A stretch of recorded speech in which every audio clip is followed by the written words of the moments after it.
Today and Thursday we should be wrapping up the unit, with next Tuesday being the review session and next Thursday being the test. That's generally how I like to structure it. We haven't had any weather impact yet, so we're in pretty good or bad shape depending on how you feel about that sort of thing. So there's no reason why I should have to rush anything. So moving the test date back is not an unreasonable thing. So anyway, Stemplot. A stem plot is also known as a stem and leaf display. Let me see.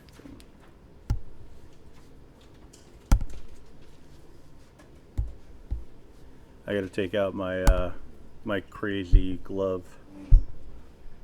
I have a new stylus coming in the mail tomorrow. It's a Bluetooth stylus, so it should be somewhat helpful with this thing.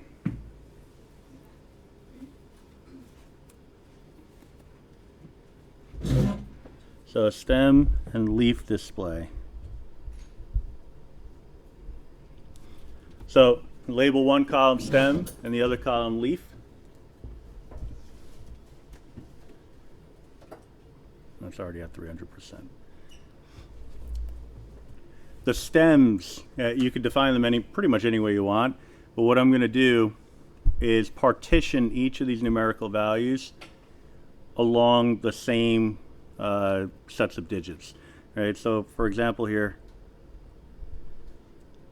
I have, well, I made that a little too long.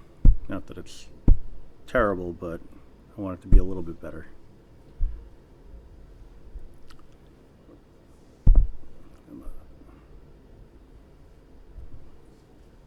Pretty much exactly the same way I just drew it, but whatever.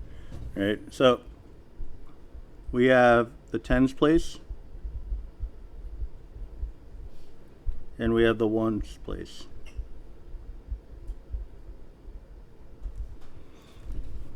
All right, so what I'm doing is I'm defining my stem values based off of the placement in the digits, or the digits in the number.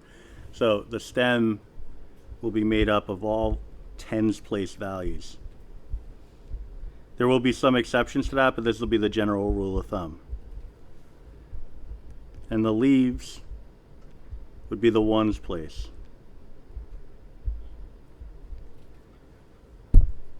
All right, so I can partition every number based off of the same convention.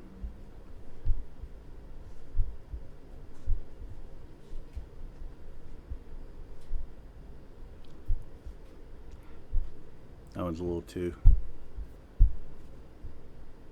much.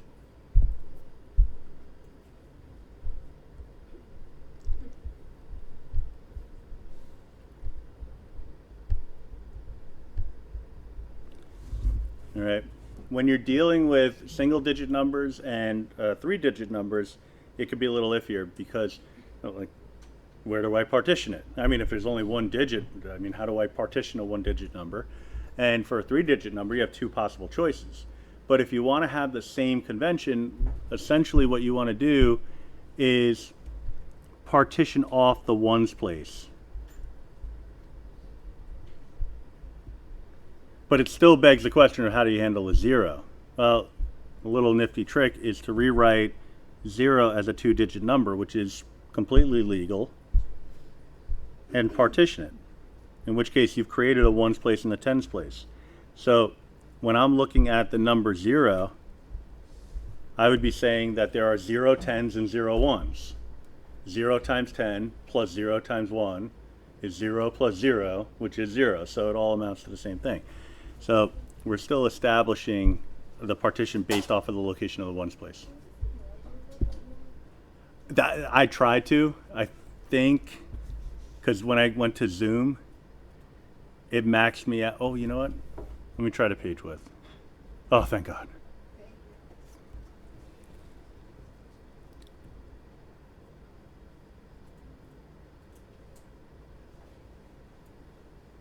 Actually, now that I see that Zoom menu, I kind of feel like there's other things I could probably do here. No, I don't want to do dual page. That's going to make it small again.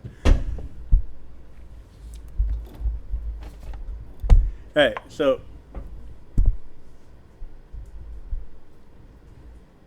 I'm going to list out all my stems in ascending order, and then list the corresponding leaves to go along with those stems. All right, so I would look to see, I'm going to hunt around and see what the smallest stem value would be. It appears as though my winner, well, if I over highlight this, is going to get a little crazy. So let me just circle it. It looks like 0, and my largest stem value would be 10. Doesn't matter which of the 10s, just any representation of that 10 is fine. And we're going to account for every possible stem that exists in between that lowest number and the highest number.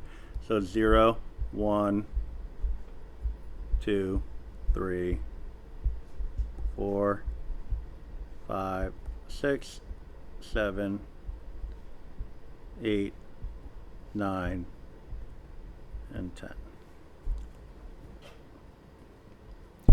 Then what we're going to do is go across the rows and indicate the ones place value that corresponds with each individual tens place value, or each leaf that corresponds with each stem. So I have the number 80 that has a stem of 8 and a leaf of 0. All right, so 8 with the 0 gives you 80. 91 has a stem of 9 with a leaf of 1. These values, the ones I put in the leaves, they don't have to be in any particular order. It's the stems that need to be in increasing order. All right, we have a 90. That's a stem of 9 with a leaf of 0. We want to have equal spacing between the values. You don't need commas or anything like that. Just consistent spacing is all you care about. All right, because after all, this is a graph. All right, 51, 5, 1. Stem of 5, leaf of 1. 75, stem of 7, leaf of 5. We have 283s. So that means I'm going to put 2 leaves. Each of them will be the value 3. Yeah, I'll get to I'm going in order. So across, because if I don't do it that way, I mean, you can do it any way you want, but if I don't do it that way, I'm going to lose something along the way. Right, exactly. So, yeah. Right, exactly. Just keeping an organizational strategy. So the next one would be 80, which is stem of 8, leaf of 0. And again, these leaves don't have to be in any particular order. So you don't have to have the smaller, like everything I wrote in red, you don't have to have the smaller ones come before the larger ones. It's only the purple values, the stems, those need to be in increasing order. 95, a stem of 9, a leaf of 5. I have another 95, stem of 9, leaf of 5. I have a 100, stem of 10, leaf of 0. Stem of 0, leaf of 0. Stem of 10, leaf of 0. 75, stem of 7, leaf of 5. Happens again. 56, stem of 5, leaf of 6. 42, stem of 4, leaf of 2. 25, stem of 2, leaf of 5. 11, 1 and 1, stem of 1, leaf of 1. And then finally 55, stem of 5, leaf of 5. All right. So you'll notice that there's some gaps. 3 doesn't have any entries, neither does 6, but that's okay because, and I'm going to try to write this with my crappy pen, but a rule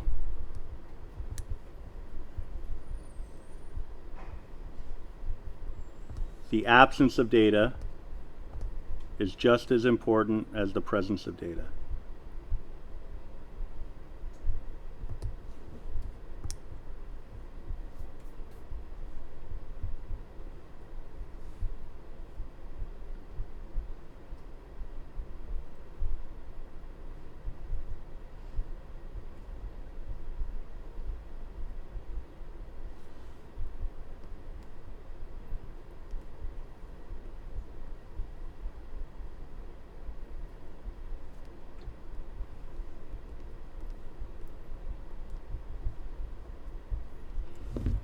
All right. The absence of data is just as important as the presence of data. So if you were to say, well, there are no 3 values, no stems of 3, so I don't have to write that entry, what you would be doing is giving the person who's analyzing the graph the impression that the data was all clustered together and there were no gaps separating them. Because basically, when people look at graphs, they're just trying to get a quick snapshot of the data. So if you look at a graph and you don't see any values getting skipped over, you might think every entry from 0 to 10 is accounted for. You wouldn't necessarily think, okay, well, let me make sure that every number from 0 to 10 is listed there, right? Because they're not going to be your quality control.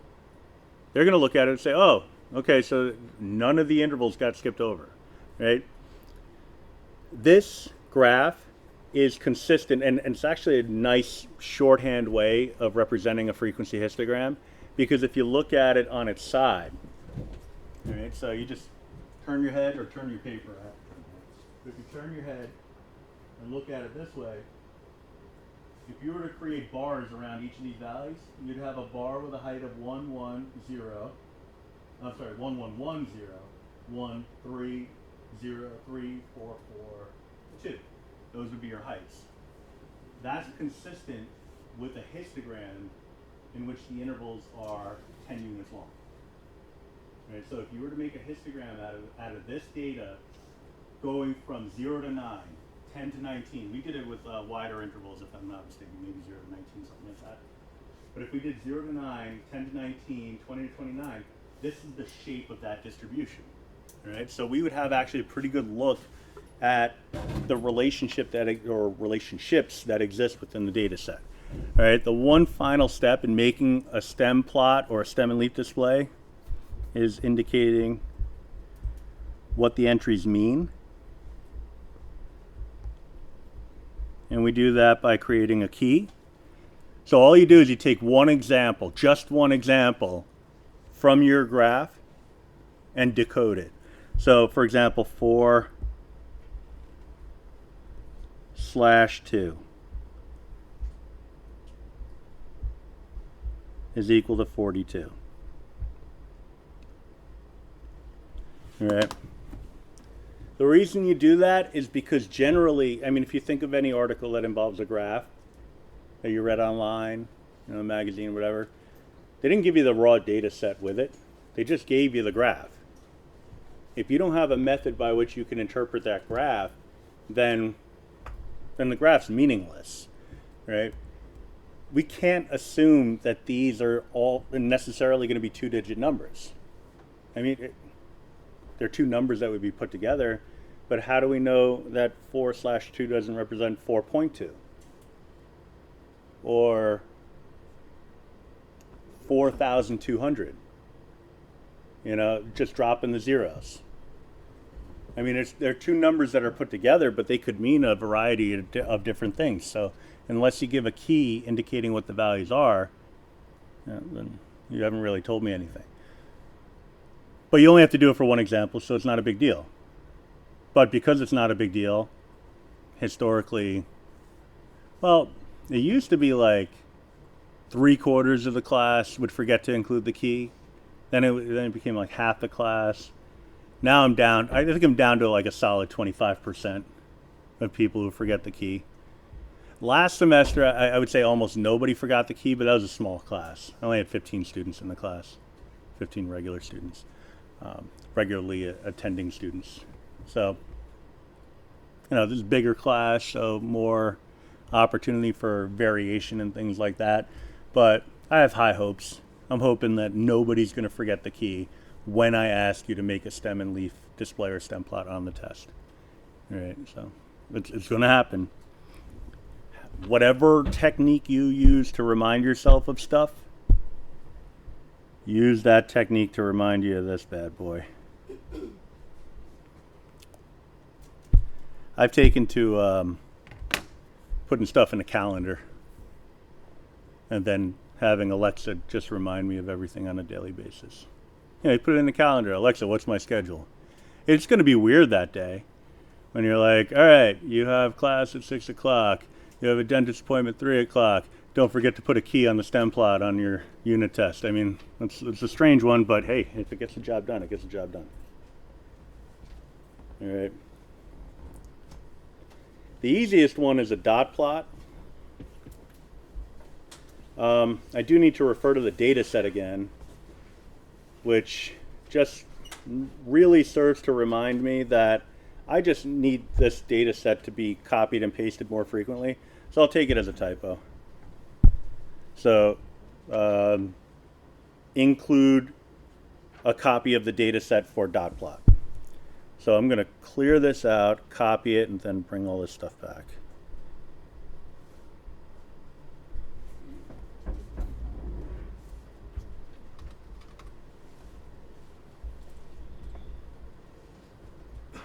And this should always just be pinned here. I don't want snip and sketch. Oh, that green little stray dot's gonna bug me out. Whatever, I'm gonna try to get past it.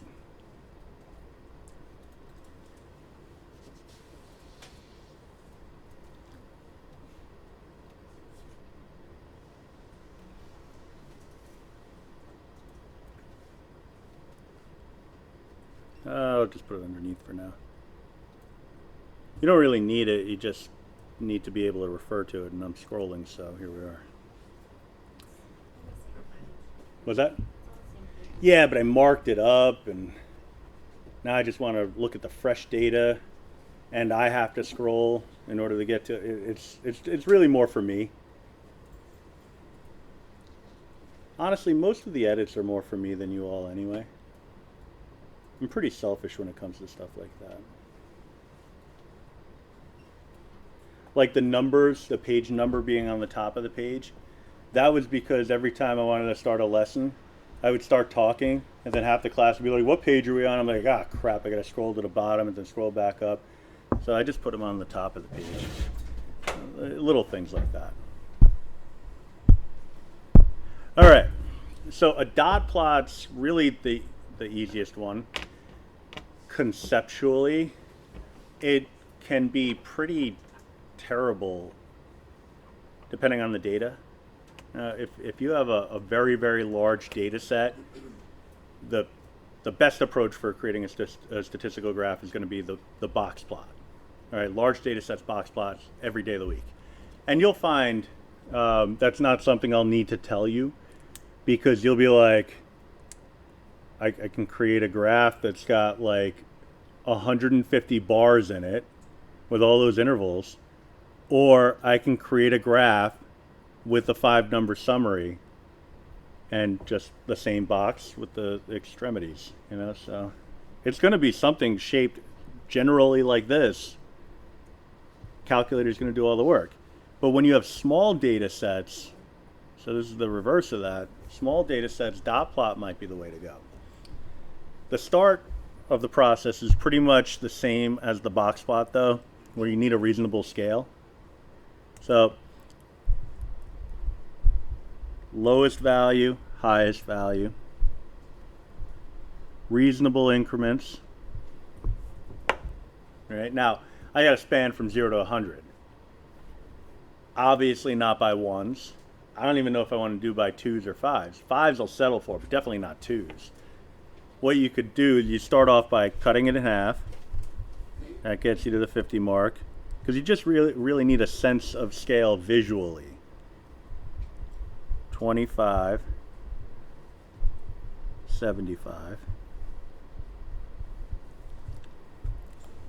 And then your level of precision after this is entirely up to you. Right? Because if you think you could reasonably ballpark where 83 and 11 and 42 and 25, well, 25 is easy, but those values are, then go for it. If not, maybe you want to be a little bit more precise. So I'll get the 5s in there. All right, so I just need 4 evenly spaced tick marks in between. 1, 2, 3, 4. Roughly evenly spaced. It doesn't have to be perfect. Because again, my thought process on this, and I don't think I'm unique in thinking this, if you're looking for absolute precision, in creating a statistical graph, you would never even remotely consider doing it by hand. It would be using technology and a printer.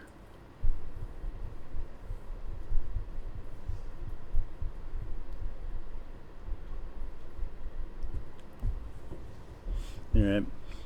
So now I have my precision to the nearest 5 units. And just like the Stemplot, I'm going to go down the line and I'm going to plot, but this time I'm going to plot points associated with each value. All right, so 80 would be right here. The first point goes right on the line. All right, doesn't have to, but just for consistency, we tend to do it that way. 91, ballpark, like roughly around right there. Because again, the whole goal behind this is to get a sense of the shape of the distribution. All right. 90 is going to be a smidge to the left of that. So I don't really know where 91 is. I just know that it's got to be to the right of the 90 mark. All right? Whether it's where I placed it or maybe even further to the right, that's fine. I'm eventually going to plot a 95. So 91's got to be to the left of that, significantly closer to the 90 than the 95, but no more precise than that. 51, 75, 83. So that's going to put me about right here. But I have 2 of those. So I'm going to plot another point above it, reasonably spaced. And what I mean by reasonably spaced is not too much space, because if you create too much space between the first 2 values and it turns out I have like 10 83s, I could end up going off the paper, right? So you want to get a quick glance at your data and make sure you're not going to have too many of any individual value. If there's only 1, 2, or 3 at most, maybe even 4 or 5, then you can pretty much space it any way you want. But if it turns out one value has like 30, if it repeated 30 times, then you're going to want to develop spacing that's pretty tight. All right, 80. All right, so that's my second 80. Same height as my second 83. All right, 95. I got 2 of those, so same deal. 100. So these are the nice ones. 0, 100, 75. So these are my second and third 75s.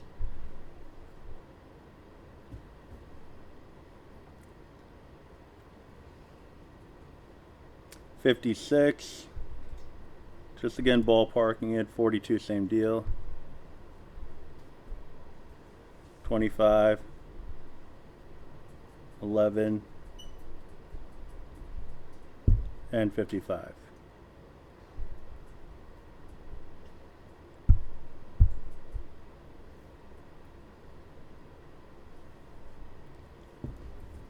All right. So in this case, the heights of each individual line of points, yeah, they're important, but not as important as where the bulk of the data points are situated. All right. So it looks like most of my data points are on the right-hand side. All right. So this gives us a sense of the distribution, the skewness. All right. Most of the data points are situated to the right, which means that the skew is to the left. All right. And this is all detailed on the next page, but I'll write it anyway. Bless you. Most data points are situated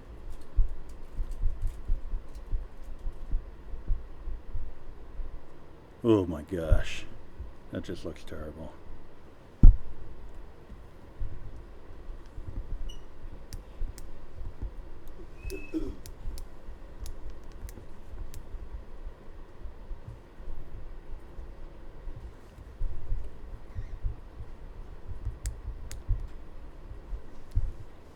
Most data points are situated to the right. So that tells us that the data tails off to the left.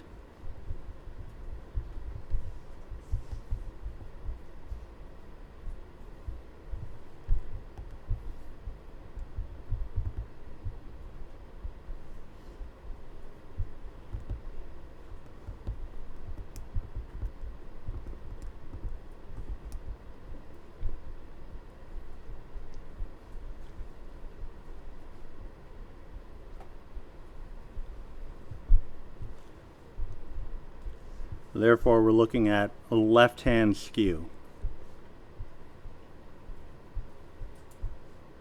You could just say left skew.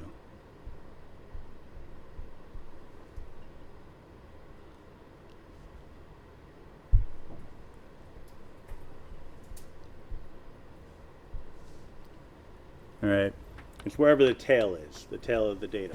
So it's kind of hard to really conceptualize a tail of data from this, but you know, if you think of a, you know, trailing off in a conversation, you know, you're saying something nice and loud and clear, and then you kind of trail off at the end. You know, that trailing off at the end, if you were to kind of I don't know, analogize or I don't know how to say it. I've only seen that word written, so I don't know how to actually say it. But if you create a comparison between that and plotting data, that would indicate the direction of the tail, in which case you'd be looking at, you know, in this case, a left skew. But that would be the direction of the skew, wherever you're tailing or trailing off. All right, and this should correspond with your Stemplot as well as your Boxplot. Now, I think personally, it's easier to see it in the Boxplot, because if I asked you, you know, just by pointing, show me the tail of this graph, you're probably going to point to this. All right. So what that's telling me is that most of the data, the box corresponds to most of the data, is situated to the right of the graph, and the tail is going to the left. That tail is the direction of the skew. Right? So if you have a longer tail on the left, you're looking at a left skew with a little teensy tiny tail on the right hand side. Right? It's pretty easy to see with a box plot. When it comes to a stem plot, you turn your head, and you're like, oh, yeah, I can kind of see it. Bulk of the data over here, spattering of data over here. Right? If I create a curve out of it, you know, a curve that's kind of reminiscent of a normal curve but skewed, it would look like this. You know, bulk of the data over here, and then the tail is going off that way. Right? So that would indicate, assuming that you understood that you're looking at it this way, which makes that the left and that the right, that makes this the left tail. All right?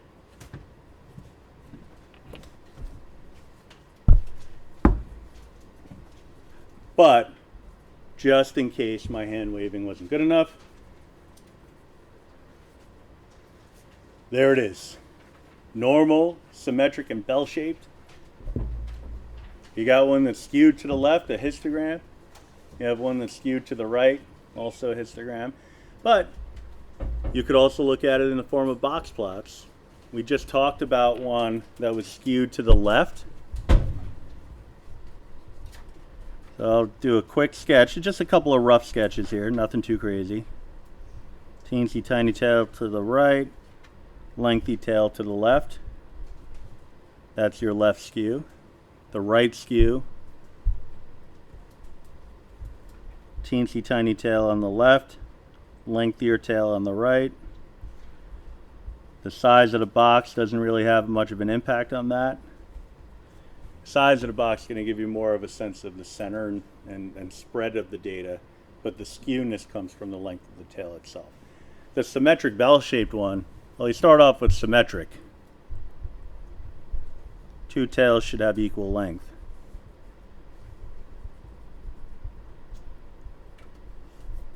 Bless you. But a box plot that's consistent with a symmetric bell-shaped distribution would be a fully symmetric box plot. Yeah. The deviations from that would be based off of the median. So the positioning of the median within the box, that could pretty much be anywhere, and you could still consider it a roughly symmetric distribution. It could be symmetric without being normal, right? That's the role the median plays. But if the two tails are equidistant, then you're looking at something that is definitely symmetric. But these are in box platforms, especially since it may seem like that's what I'm pushing, because that's what I'm pushing, the box plots, if you could pick up from the box plot what different types of symmetry and skewness look like, and you're going to be ahead of the game. You know? Next little section just details everything that we talked about in terms of the statistical graphs, so just so you have it. I typed it all here.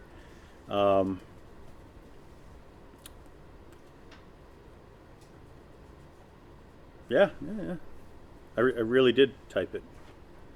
I was going to say I copied it off the internet, but no, I think this is all me. Because this is how I speak. Simply.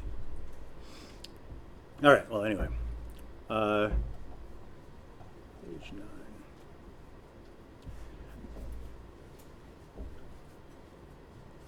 No, I was having an internal debate.